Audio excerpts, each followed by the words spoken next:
Welcome back to our channel. आज हम बात करेंगे एक सुपर इम्पोर्टेंट टॉपिक पे। घर में कितना कैश रखना सेफ है, और सबसे क्रूशियल बात तो है इनकम टैक्स के नए नियम, स्पेशली जब बात आती है पॉलिटिशियंस के रेड्स के बारे में। तो चलिए शुरू करते हैं।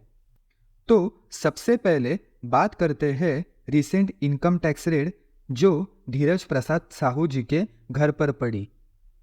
इनकम टैक्स के रेड्स में मिला जबरदस्त ₹351 करोड़ कैश, और साहू जी बोल रहे हैं कि ये पैसा उनके फैमिली बिजनेस का है, स्पेशली लिक्वर बिजनेस का, और इसमें कोई भी पॉलिटिकल एंगल नहीं है।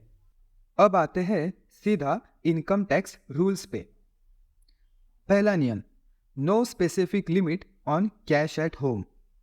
इनकम टैक्स के मुताबिक घर में जितना कैश रखना है इस पे कोई स्पेसिफिक लिमिट नहीं है, लेकिन जब रेड होता है तब आपको दिखाना पड़ता है कि ये पैसा कहाँ से आया है, नहीं तो पेनल्टीज का सिलसिला शुरू हो जाता है। नियम number 2, limits on cash transactions. Loan या डिपॉजिट के लिए 20,000 से ज़्यादा कैश एक्सेप्ट नहीं किया जा सकता।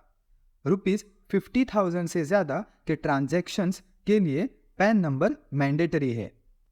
नियम number 3, scrutiny for cash based transactions. अगर आप एसेट परचेसेस या सेल करते हैं और उसमें कैश इन्वॉल्व है और अमाउंट एक्सीड करता है ₹30 लाख, तो आप इन्वेस्टिगेशन के रडार में आ जाते हैं।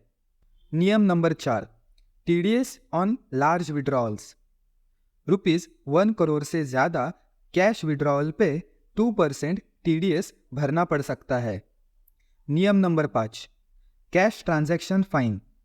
₹20 लाख से ज़्यादा के कैश ट्रांजैक्शंस पर फाइन हो सकता है, और अगर प्रॉपर्टी का ट्रांजैक्शन ₹30 लाख से ज़्यादा का है तो पक्का इन्वेस्टिगेशन हो सकता है।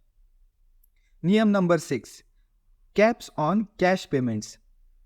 पैन और आधार डिटेल्स के बिना ₹2 लाख से ज़्यादा का कैश पेमेंट नहीं किया जा सकता, और क्रेडिट डेबिट कार्ड से ₹1 लाख से ज़्यादा का ट्रांजैक्शन नहीं करना चाहिए। नियम number 7, family transactions and loans. एक दिन में ₹2 लाख से ज़्यादा कैश रिसीव या लोन नहीं लेना चाहिए। तो दोस्तों, ये थे कुछ इंपॉर्टेंट पॉइंट्स जो आपको पता होने चाहिए घर में कैश रखने के बारे में, स्पेशली इनकम टैक्स के नए रूल्स के कॉन्टेक्स्ट में। अगर आपको वीडियो पसंद आया हो तो लाइक करें, शेयर करें और हमारे चैनल को सब्सक्राइब भी करें।